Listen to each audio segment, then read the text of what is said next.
As a Black female in the military, we can talk so much about just discrimination, just being a woman, being a Black woman, and then being a Black woman in leadership, whether it's on the enlisted side or the officer side. But to your tenacity to say, look, if this is what the Army has to offer, I have something better.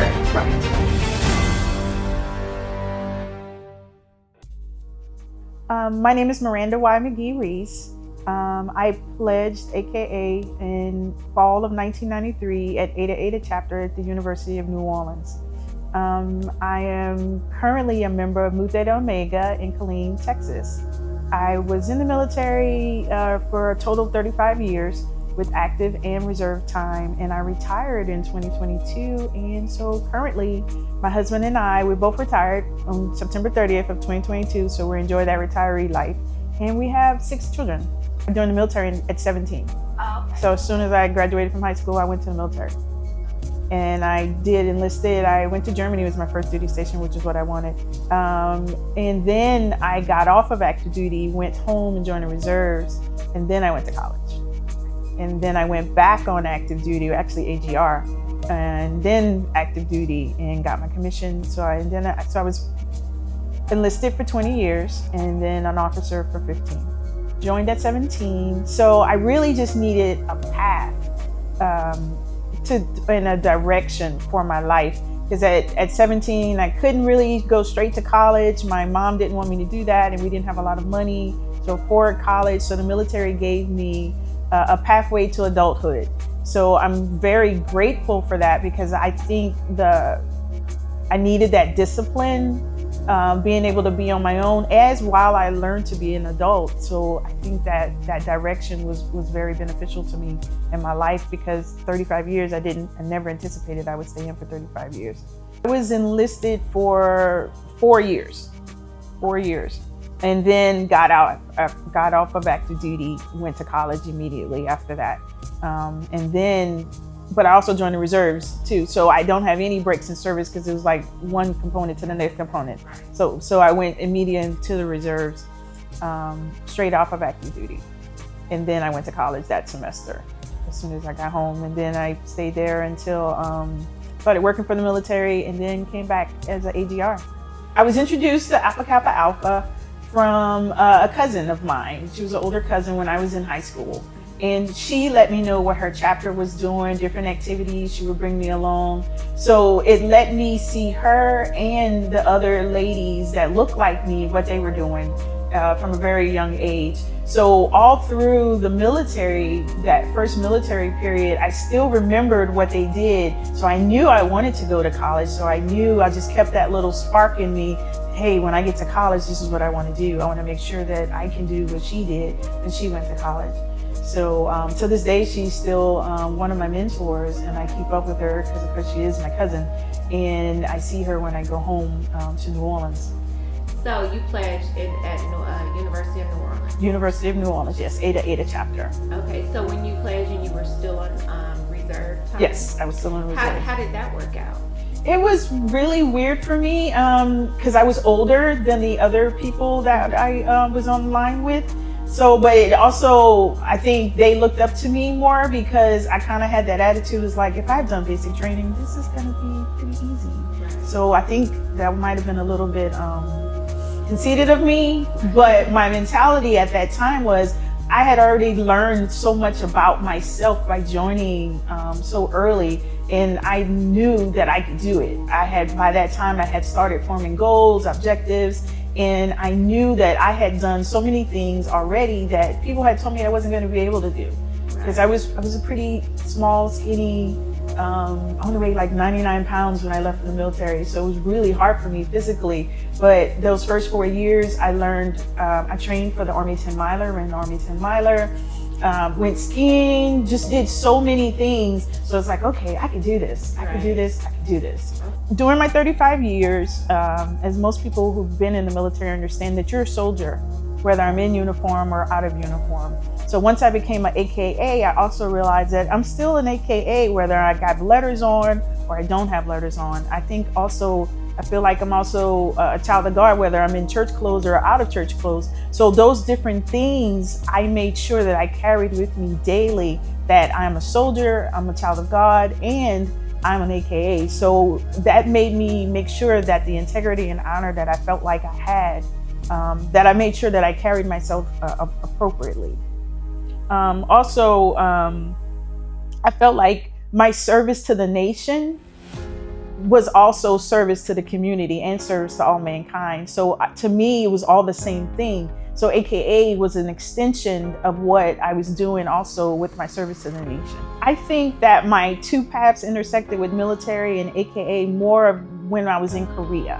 So being in Korea, you're stationed there and I'm away from home, but the chapter there, being so involved in different things. Either we were packing lunches or we were packing food, we were visiting orphanages, we were volunteering at so many different things. So I got to do that either I could do it as a soldier or I could do it as an AKA. So it was very fulfilling for me to be able to do so much in that community and being away from home in a foreign country and seeing how other people live.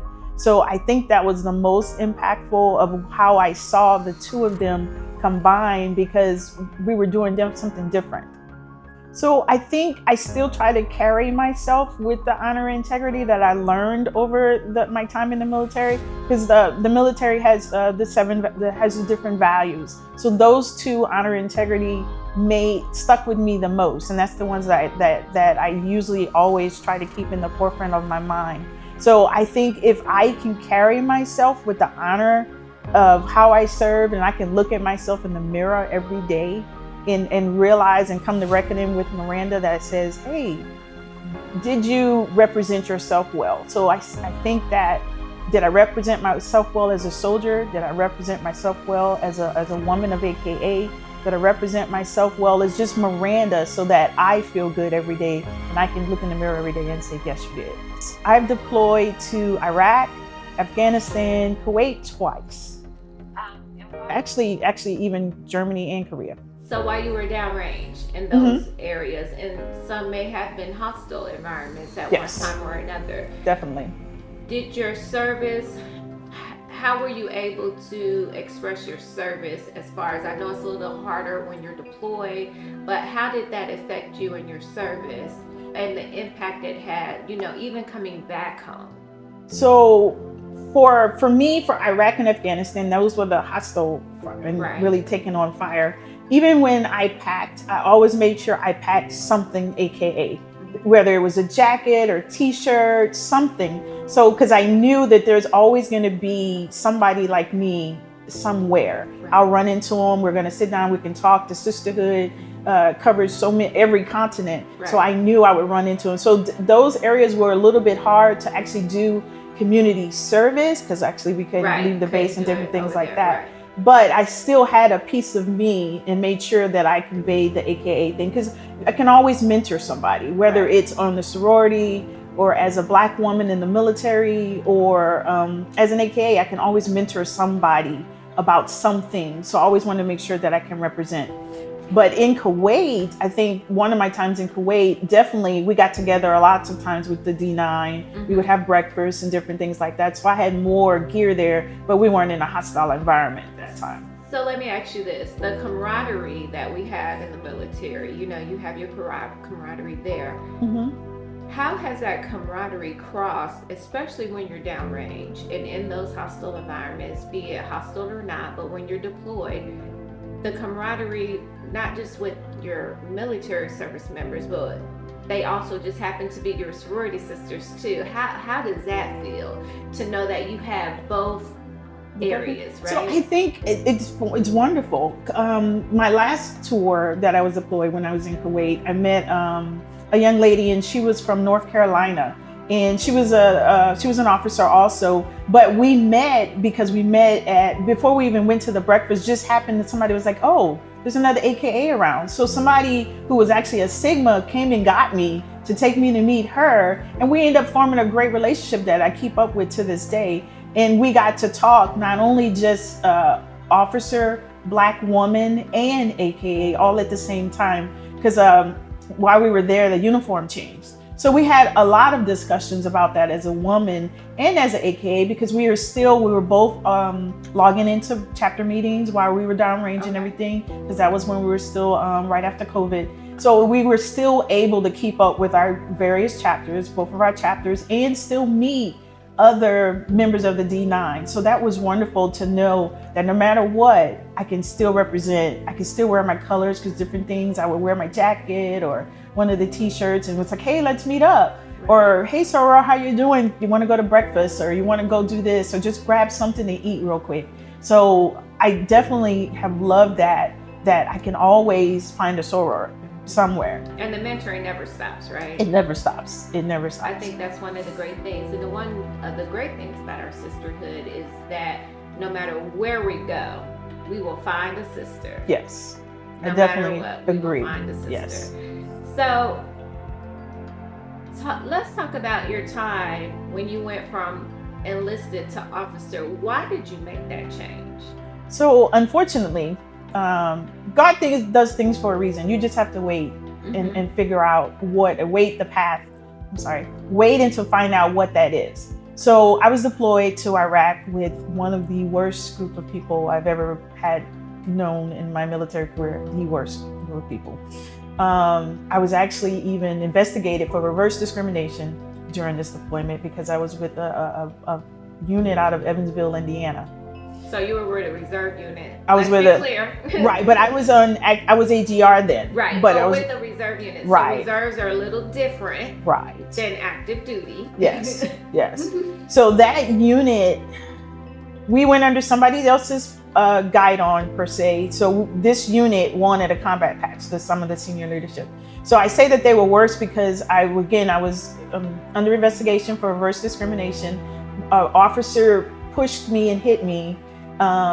There were just various different things going on, but those people made me realize if they can be an officer, I can be an officer, because I have got to be better than them. I already have my degree, so if they can do it, I can do it. So even though it was bad motivation, it was motivation. So it motivated me to, during that time, I contacted another officer, a senior officer, and he held a board for me. And he was like, I've never held a board. I said, it doesn't matter. I'll walk you through it, because I was a personnel sergeant at the time.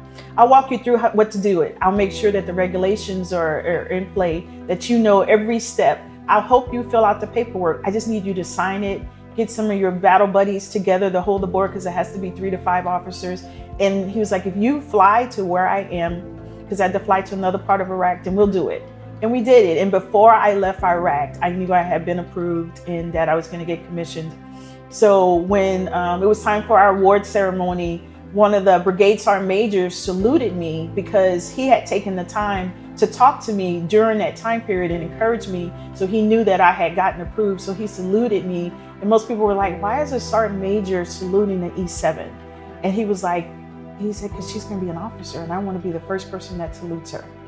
Isn't that something? Like, and as a Black female in the military, we can talk so much about just discrimination, just being a woman, being a Black woman, and then being a Black woman in leadership, whether it's on the enlisted side or the officer side. But to your tenacity to say, look, if this is what the Army has to offer, I have something better. Right. And in myself that I can bring to the table. And as such, you spent 35 years in the military. Yes. Trying to help produce better soldiers, right. mentors, and such. So what message would you share with your future generations of women who may be called to serve their country and their community, and not necessarily, we know everybody doesn't have to be in a sorority to serve the community, right? Right. So what message would you share or want them to know going forward in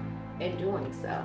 So actually, I personally, Miranda, would not encourage somebody to join the military.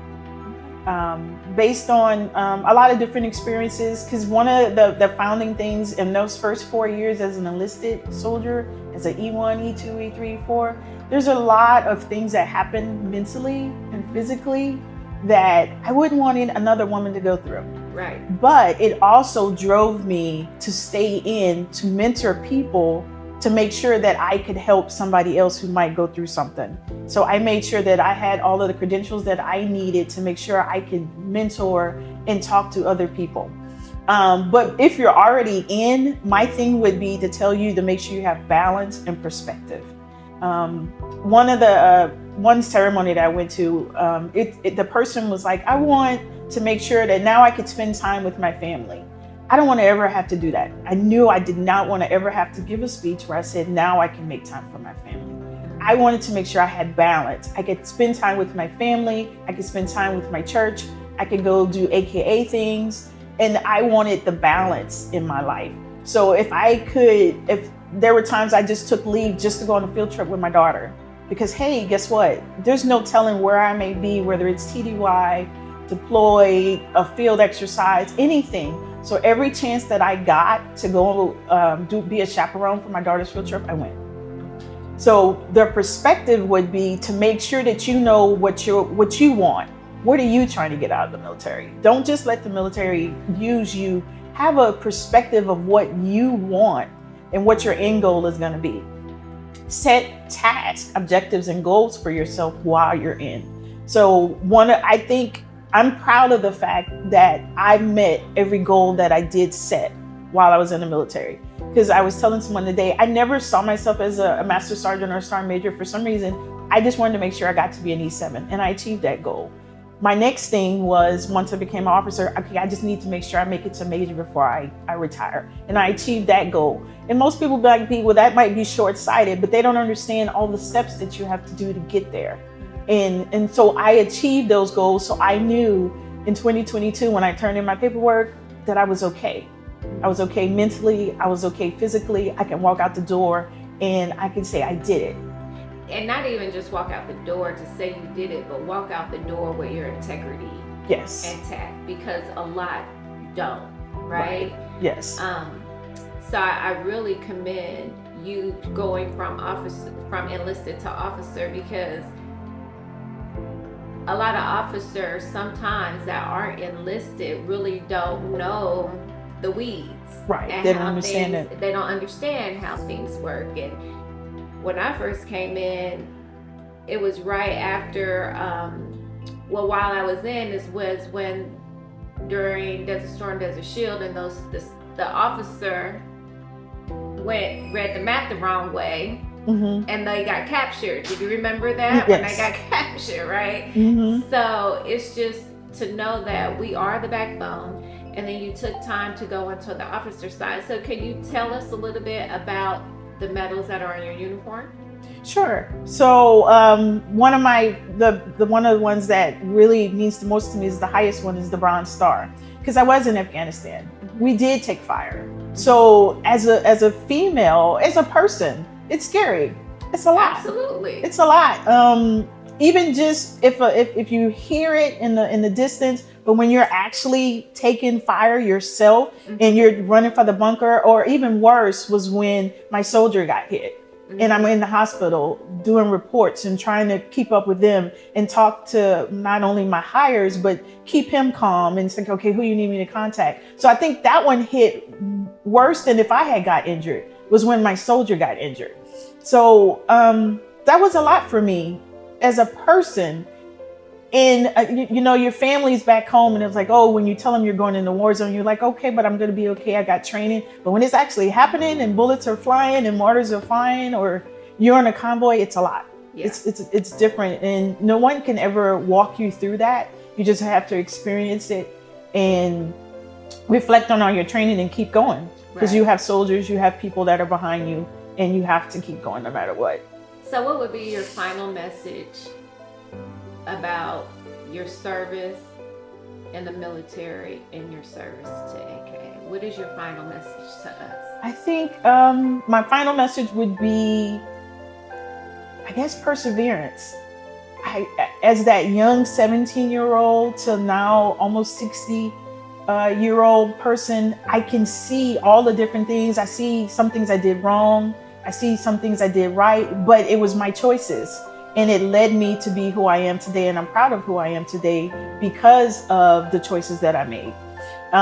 So the service that I gave to our country, I feel proud when I can tell my children, hey, you don't have to do it because mom's done it or dad's done it.